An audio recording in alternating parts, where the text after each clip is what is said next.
Some tips for those of you replacing 5-ton Rockwell axle boots. Now this is a solid rubber boot. This one came from Boyce. This is a rubber boot. The one on the other side is a silicone boot I got off of eBay. Both of them are one piece. They do sell that two-piece zipper boot, which is what was on the truck originally. Here's the deal about those. In my opinion, unless you're sure what you have inside your knuckles, you should probably do the one piece. I've done 4 of them now, and in 3 of them I found serious problems. This one had some butchered seals. It had bad pitting on the top kingpin, so it wasn't getting grease properly. Oh, what else was wrong with this? Oh, the hub was shattered. The outer spline hub cap, totally shattered. Another one I found bad bearings. A third one I had a retaining washer underneath the axle nuts that wasn't in a hole, so it was kicking the whole process crooked.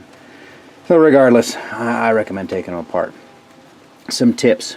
Before you put this on, take a file and radius these edges. Don't touch the kingpin. Don't touch the kingpin. Just these edges right here. And by radiusing those, this seems to be where most boots start failing. Daddy? Huh? Can you cut this where the line is? I sure can. Can I finish this first? Mm-hmm. Alright. And that seems to be where most of the boots start to fail.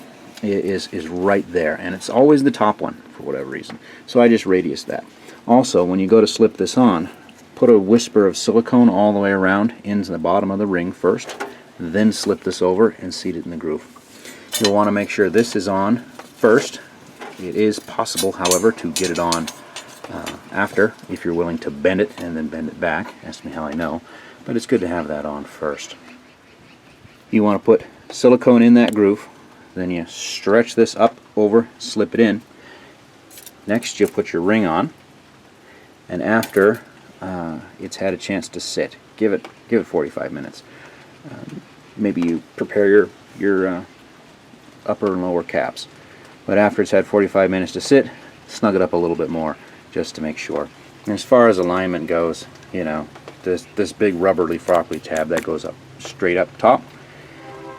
But it has some stretch and you can move it if you don't get it perfect. Even once it's clamped down, you just stick a screwdriver in there or a pair of pliers and pull it one way or another. So that's not that big a deal. You want to get her lined up straight, certainly before that silicone sets. But take a disposable brush and a little bit of wheel bearing grease and paint these surfaces. You do not have to pack this monstrosity with grease. I have no idea why everybody says to do that. You don't have to. I mean, they're greasable U-joint. At least mine is. If you got the ball joints, you have to pack it. But mine's a greasable U-joint. You take it all apart to grease it, but whatever.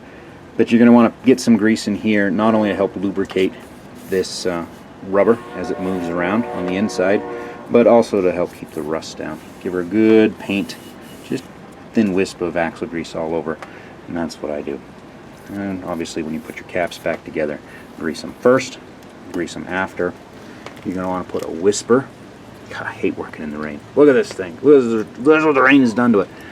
You're going to want to put a whisper of silicone, because on that far wheel over there, what I have on the bottom one is that as you pump grease in, it oozes out right there, because I didn't put my little whisper of silicone around it, because that's, you know, not the way it was when I took it apart. Stupid thing. Anyways, I'll have to try to seal that up over there. Whisper of silicone around here. Don't get it on that. You don't want to glue that in place. And then, you know, pre-grease these holes. Gosh, that's what I can think of right now. If I can think of anything else, I'll update. But, yeah, job's heavy, job sucks. You gotta do it. You don't want to tear up one of these.